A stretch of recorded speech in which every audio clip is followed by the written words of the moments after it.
Leaving Neverland director admits Michel Jackson accusations are wrong. Some of the allegations of sexual abuse by Michael Jackson in the documentary Leaving Neverland were factually wrong, director Dan Reed has admitted.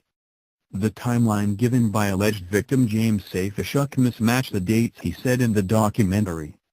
Mirror.co.uk reports, Reed has responded to claims that one of Michael Jackson's accusers lied in the HBO documentary. Jacko biographer Mike Smallcombe has taken apart James Safeshuk's story of being abused in Neverland's train station, saying it cannot be true as it was built 2 years after he said the assault stopped. When describing the details of the abuse in the documentary, Safeshuk alleges he was assaulted in an upstairs room in Neverland's train station, which many will recognize because of its floral clock.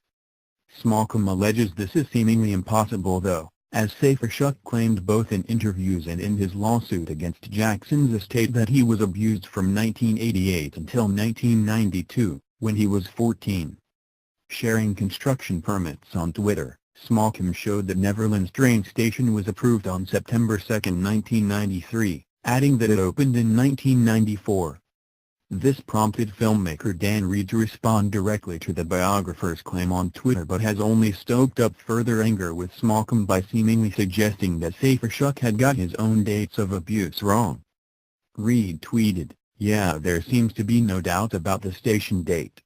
The date they have wrong is the end of the abuse." Speaking to Mirror Online, Smallcombe called Reed's response embarrassing, as he challenged the director's desire to rewrite the testimony given by Safeshuk. Smallcombe revealed, because the story has been debunked, it appears Reed is now suddenly wanting to change Safeshuk's timeline himself.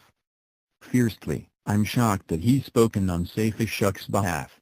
And secondly, it's embarrassing that he feels he has to now change the narrative of the film, which is that the alleged abuse stopped in 1992, all because part of it has been disproved.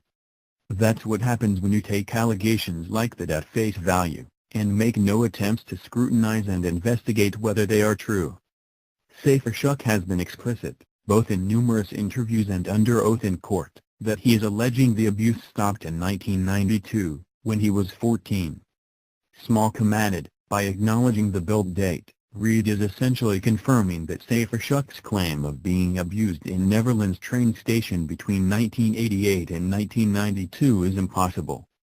To seemingly now claim on Safeshuk's behalf that the abuse went on as Safeshuk approached adulthood, all to preserve the timeline of his film, is astonishing.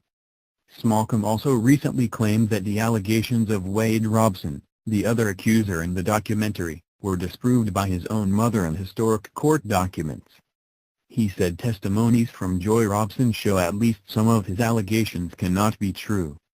Smallcombe said the case hinged on Robson claiming the abuse started when his family went to the Grand Canyon in early 1990 and he stayed behind with Jackson. But Smallcombe claims Robson's mother Joy told a court in both 1993 and 2016 that her son did join them on the trip. He points to Joy's testimony under oath on both occasions as proof that Robson has lied.